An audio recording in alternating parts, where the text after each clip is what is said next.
Kreu i Këshillit të Qarkut Shkodër Edmond Dou pritet një takim në hollin e këtij institucioni për përfaqësuesit të qendrave Madonia del Grappa dhe buzëqeshja e Motorlezes, dy institucione të përkujdesit social. Ishte kërkesa e vetë drejtuesve të këtyre qendrave që të zhvilloni një vizitë të tillë falënderuese ndaj kryetarit të Qarkut Edmond Dou për të gjithë mbështetjen që ka dhënë në vazhdimsi ndaj tyre. Dou premtoi se do të vazhdojë të jetë përkrahës i këtyre kauzave dhe Qarku Shkodër do të bashkëpunojë me të gjitha institucionet vendore e qendrore për të qenë pranë tyre. Një falënderim të veçantë kam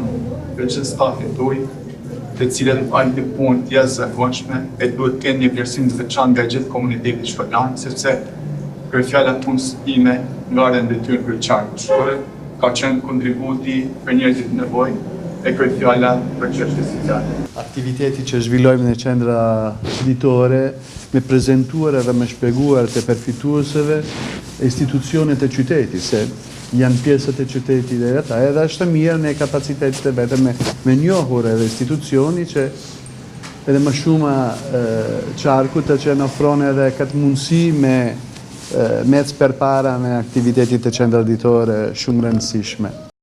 Personat që trajtohen në këto qendra zgjodhen që bashkë me disa dhurata simbolike për drejtuesit e Qarkut të sillnin edhe interpretime artistike si shenjë mirënjohje për mbështetjen që marrin. Qarku i Shkodrës çdo vit përmes mbështetjes nga Ministria e Shëndetësisë ka akorduar mbështetje financiare për këto institucione, duke mbuluar shpenzimet për stafin dhe pajisjet logjistike.